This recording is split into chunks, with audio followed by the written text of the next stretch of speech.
saved him. Right? Because of that. It was a side point. He has more rayas. Listen up. It says also, when Yaakov sent Yosef to check out the brothers, the lashon was, Na re'eh shalom achicha ve'eh shalom son. He sends him, go check out your brothers, what's going on with them, and also check out that the sheep are okay. What does he care about the sheep? Why does he have to go? He said shalom, as if he's giving shalom to the sheep. As if he's giving shalom to the sheep, saying shalom. So the answer is you have to have since he gets benefit from the sheep, he should show that he should also, show a karas hatov to the sheep. Okay, we're getting a little, this is going to get more interesting. What? Yeah, right. Exactly. We're going to talk about, he's got more rayas. Listen to this other raya. It says also, this is great, this raya. Listen to this. There's a midrash, there's a Shmos Rabbah that says like this, that says when Moshe Rabbeinu saved the daughters of Yitro. So the lashon over there was the Ish Mitzri Hitzilu. The daughters of Yitro told the Yitro that an Egyptian man saved us. So the midrash says like this.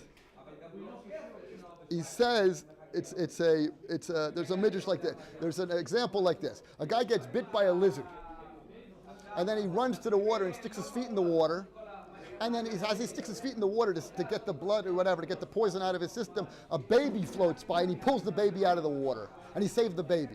And everybody says, wow, you saved the baby. He says, no, I didn't save the baby. The lizard saved the baby.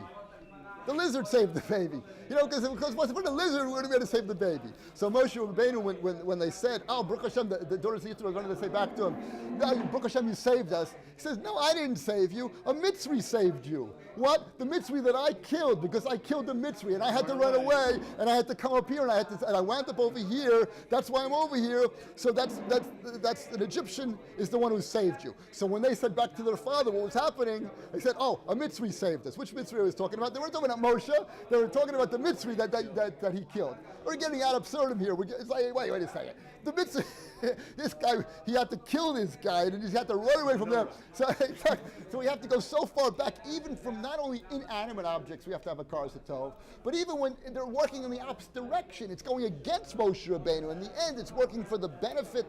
The karas hatov is at all levels. There's more rayas here. Watch, you got to hear this other raya. 1 second. Yeah, Mama's beautiful, huh? Yeah. The Mitzri was a Russia. He was doing, and in the end, we say, no, he's the one who saved you. Okay? 1 second. There's another raya here. I got a minute. It's Kedai to stay around. 1 second. 1 second. Yeah. Now this is really wild. Listen to this. There was a point where HaKadosh Baruch Hu gave a sivu to Moshe Rabbeinu. He gave a commandment to Moshe Rabbeinu. Nakom nakamas b'nei Yisrael meis amadinim. He says, bring Nakama against the Midianites. I want you to go war against the Midianites. Nakama, I'm using too many Hebrew words. Make war against the Midian. Yeah, make war against them. So what did Moshe, the Midrash, Hashem told Moshe to do that. So what happened? So Moshe sent Pinchas. Comes along the Midrash, he says, how can he do such a thing?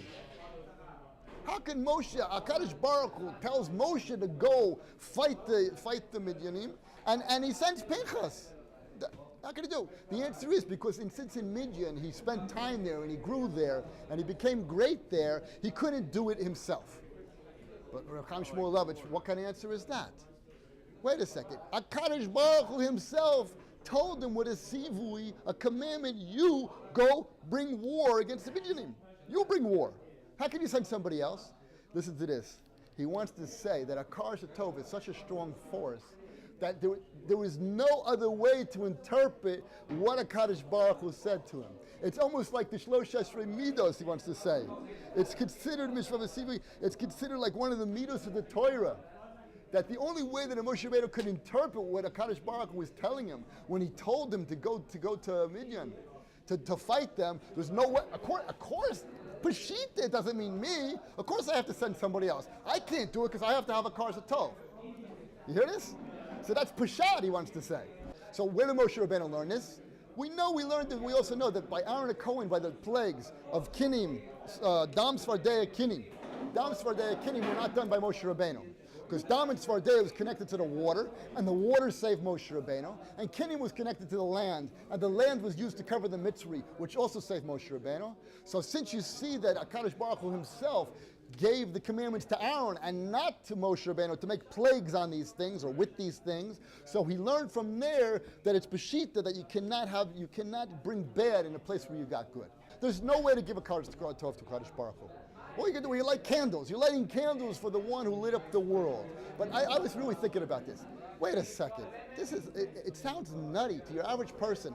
I have to show a Karza Tov. For example, in the case of the Mitzri, right? Yeah. You see that the Mitzri wanted to not kill Moshe Rabbeinu. Moshe Rabbeinu killed him. He wanted, and it turns out you're supposed to give a Karza Tov to the Mitzri that's wound up to save the daughters of Yitro. Even things that are going against you, you have to give a Karza Tov. It sounds absurd. How could it be such a thing? So I was thinking about it on the bus. The answer is like this. We are so indebted to a Kaddish Baruch Hu. We're really out of touch with reality, basically. If you would think, in other words, if you would leave this world and you would go to the Shemaim and you would say, well, what happened down there, you know?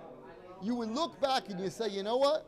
Even this bad thing that happened, Baruch Hashem, that bad thing happened because of that bad thing that happened came out a good thing, came out a good, and you would see the whole spectrum of everything, and you would see it was all connected. In other words, it's all going back to a Kaddish Baruch Hu. Therefore, anything that's giving you good, even if something bad, out of something bad comes something good, you have to have a Karza Tov for that, something that's bad. I just heard a story about Lo Aleinu, a healthy guy like this. He goes to the doctor, he doesn't feel good. He says, you have advanced leukemia. Advanced. He says, I don't even know how you're standing. The guy had no idea. What's leukemia? One little thing in the blood, one molecule, is off a little bit. Boom. The whole life changes.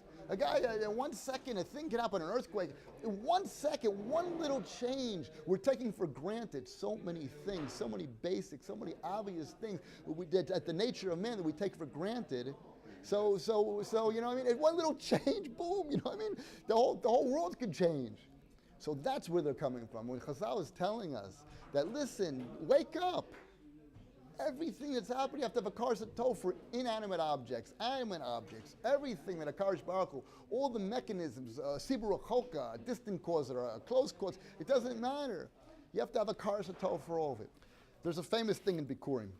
Bikurim means you have to go in front of a Kaddish Baruch Hu, you have to say these words and bring your first fruits to the base of Mikdash. So he says there, Lefisha Adam Ma'ora Makshavato Mitzayer Belibo Emes Bekoach Devar Piv. By the use of his thoughts and his mouth, what happens? Since the Chazal tells us that you have to say this certain girsa, this certain text when you get up to say the Bikurim that we say on Pesach, through the speech, the person's going to excite himself to have their Karza Tov. And he says when a person has that a Karza Tov, then all the brachas come. Kaddish Baruch Hu doesn't have to make trouble for us. He only makes trouble for us to wake us up. Sometimes he takes something away to wake you up. But so what am I saying from this? Two things. How do we get a Karza Tov? We know Chazal tells us by saying Baruch Hashem, Chastei Hashem. The words themselves can excite us. And not only that, but he says here that once we get excited and once we have that a Karza Tov and appreciation, all the brachas are going to come.